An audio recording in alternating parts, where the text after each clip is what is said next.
चलिए शुरुआत करते हैं।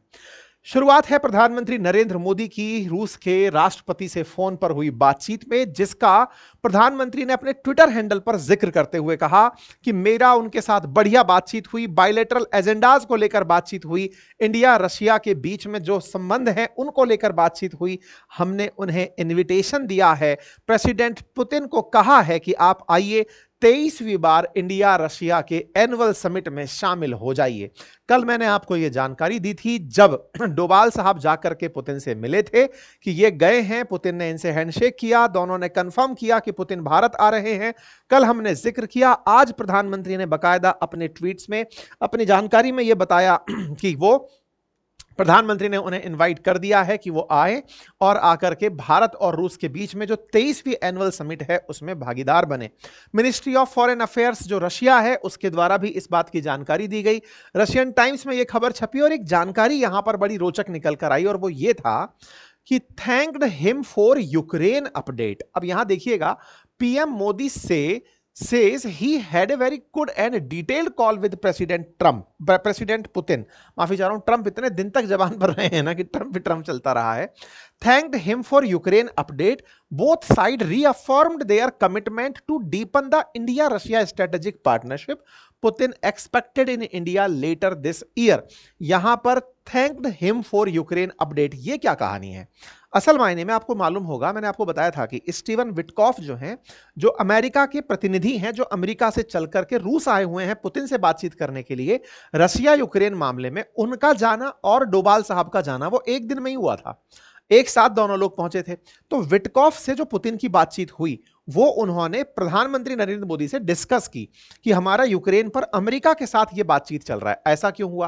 क्योंकि ट्रंप ने कल दुनिया भर को यह बता दिया था कि और विशेष रूप से वेस्टर्न वर्ल्ड के देशों को यह बता दिया था कि विटकॉफ पुतिन से मिलकर आए, बड़ी सकारात्मक बातचीत हुई, जान लो कि यह बातचीत हुई। ऐसे ही पुतिन ने अपने मित्रों को बताया कि जान लो विटकॉफ से हमारी क्या बातचीत हुई। मतलब यूक्रेन का मसला अब जिस तरह से अमेरिका वेस्टर्न देशों को बता रहा है, पुतिन ईस्टर्न देशों को बता रहे हैं, यानी कि चाइना, भारत जैसे देशों को बता रहे हैं। चाइना का नाम क्यों लिया मैंने?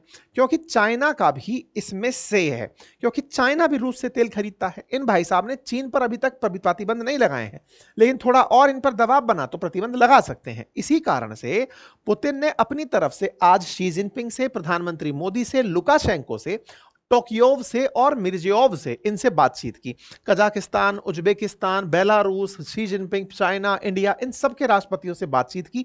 शी जिनपिंग से भी बात हुई तो उसमें भी यह जानकारी निकल कर आई कि he is glad the US and Russia are still talking. मतलब कि विटकॉफ के आने की सूचना इन्होंने उन्हें भी दी कि जैसे वो शी जिनपिंग, जैसे ट्रंप सबको दे रहे हैं, ऐसे पुतिन सबको ये इंफॉर्मेशन दिए। जब आप इस लिंक पर अंदर जाते हैं तो Xi Jinping thanked Vladimir Putin for update and spoke in favor of reaching a sustainable settlement to the Ukraine crisis। इसका मतलब यह हुआ कि जो विटकॉफ रशिया में आए थे, उनके आने के बाद से रशिया यूक्रेन के बीच में जो संवाद हुआ वो प्रोग्रेसिव दिशा में गया। अर्थात यूक्रेन को शर्तों के साथ दबाने के लिए पुतिन जो चाह रहे थे वो अमेरिका करने को तैयार हो रहा है। एक तरह से रूस यहां पर जीतता हुआ दिख रहा है।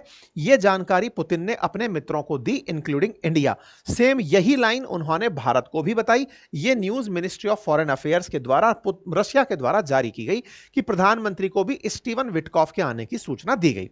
तो पहले तो हो गया फोन का खेल। अब दूसरी खेल सुनिए।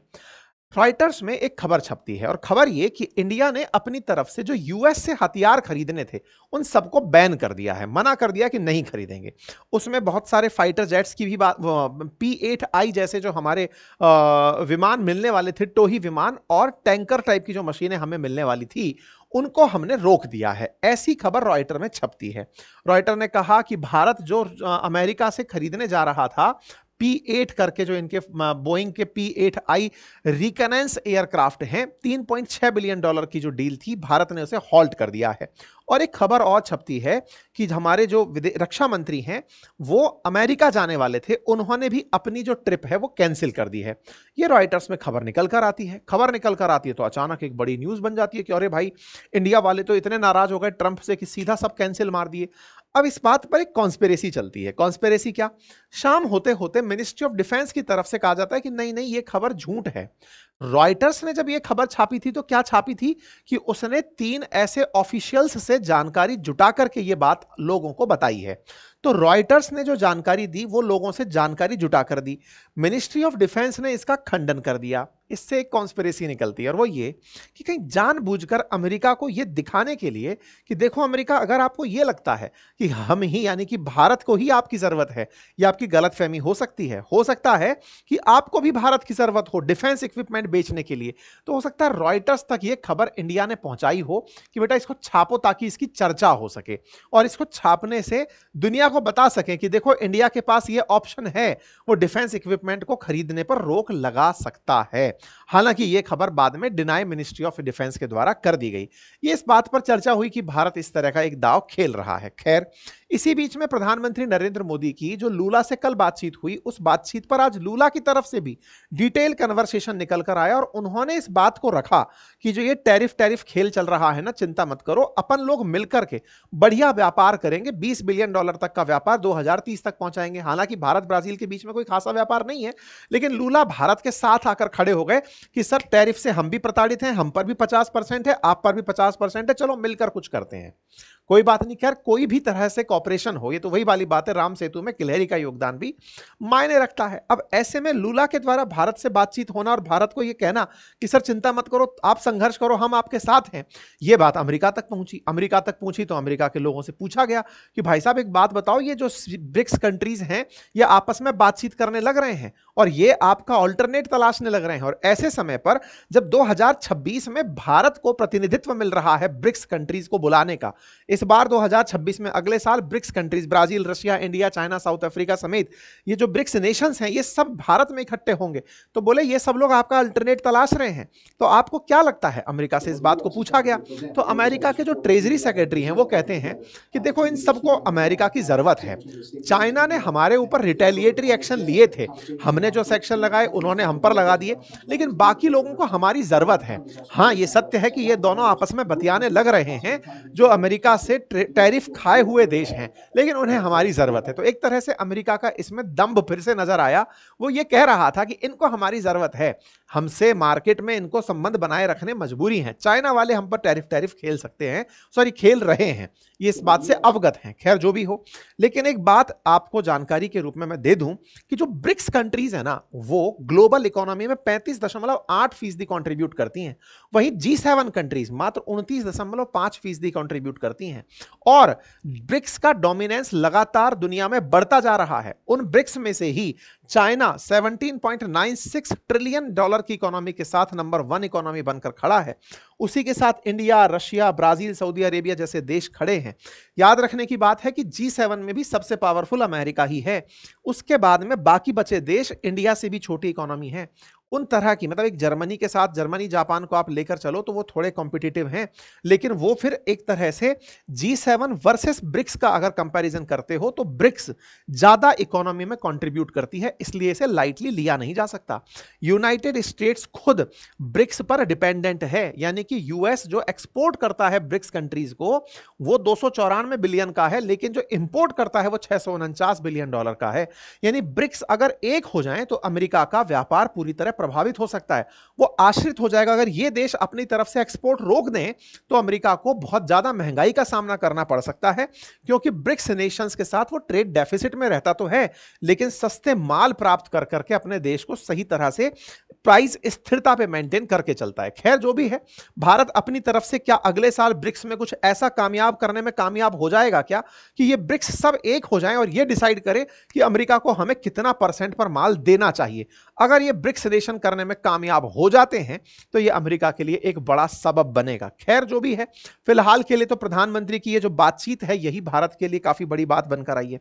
ब्लूमबर्ग में खबर छपती है और वो बड़ी इंटरेस्टिंग खबर होती है, और वो खबर ये है कि ये जो बात आ रही है ना कि ट्रंप भारत से नाराज कब हुए, तो बोले असल में क्या हुआ, प्रधानमंत्री नरेंद्र मोदी G7 की बैठक अटेंड करने गए थे कनाडा, वहां से वो निकल रहे थे।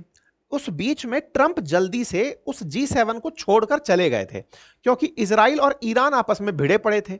ईरान और इजराइल जब भिड़े हुए थे, उसी समय पर ईरान पर गोला गिराने की तैयारी के नाम पर ट्रंप छोड़कर मीटिंग निकल गए थे। लेकिन चले तो गए, उन्होंने रास्ते में जाकर मोदी जी को कॉल किया कि आप यहां तक आए हो, कनाडा तक आए हो, अमेरिका आ जाओ, मिलके चले जाना। 35 मिनट की इन दोनों के बीच बातचीत हुई। प्रधानमंत्री नरेंद्र मोदी और ट्रंप की इस बातचीत से ट्रंप नाराज हुए। क्यों? क्योंकि वो पहला दिन था जब नरेंद्र मोदी जी ने ट्रंप से कहा कि आपने हमारा सीज फायर नहीं करवाया, और उसके अगले दिन ही ट्रंप ने आसिम मुनीर को मिलने बुला लिया। आसिम मुनीर के बारे में भारत को पता चल गया था कि वो वहां जा रहा है और व्हाइट हाउस में जाकर मिलेगा। भारत की इस बात पर सख्त आपत्ति थी कि एक देश जो लोकतंत्र का नाटक कर रहा है, आप वहां के सेना अध्यक्ष से मिलकर के, अमेरिका सेना अध्यक्ष से मिलकर पाकिस्तान के लोकतंत्र को ही कमजोर कर रही है, सेना को ही सही पावर मान रही है। इससे यह पता चलता है कि अमेरिका ही चाहता है कि पाकिस्तान अस्थिर रहे, वो नहीं चाहता कि भारत के पड़ोस में स्थायित्व रहे। ऐसे में भारत के प्रधानमंत्री छोड़कर वहां से निकल आते हैं। ट्रंप इस बात से उखड़ जाते हैं। उन्हें लगता है कि भारत ने उन्हें यह इनकार क्यों कर दिया कि उन्होंने सीज फायर नहीं करवाया, और इसी के बाद उन्होंने आसिम मुनीर की मेजबानी की। यहां पर लिखा था, Modi says he politely declined Trump's invitation to the US so that he could visit Orissa. और उसके बाद प्रधानमंत्री मोदी उड़ीसा आते हैं, पब्लिक मीटिंग को एड्रेस करते हैं और कहते हैं कि ट्रंप ने बुलाया था, मैं नहीं गया। इसके बाद में और अपडेट्स में पुतिन की बातचीत लुकाशेंको से होती है। लुकाशेंको कहते हैं कि भाई साहब, आपके आदेश के इंतजार में हैं, मिसाइलें तैनात हैं, अगर ये लोग नहीं मानते हैं रशिया यूक्रेन का समझौता तो आप बताइएगा, आपके बिहाफ पर हम गोला फोड़ देंगे। खैर, ट्रंप अगर कुछ करवा पाते हैं तो शांति पुरस्कार इन्हें मुबारक होगा, क्योंकि अगर रशिया यूक्रेन के अंदर बीच में स्थिरता आती है तो निश्चित ही फिर यूक्रेन में गोले चलवाने के लिए भारत को शायद ट्रंप जिम्मेदार ना ठहराएं और शांति की कीमत के नाम पर भारत के ऊपर से टैरिफ हटा दें। लेकिन अगर टैरिफ नहीं भी हटता तो संभवतः जो आज का भारत है उसका जो रुख है वो निश्चित ही ट्रंप को परेशान तो कर रहा होगा। फिलहाल के लिए साथियों यही है अपडेट। जानकारी पसंद आई हो तो साथियों से साझा करें।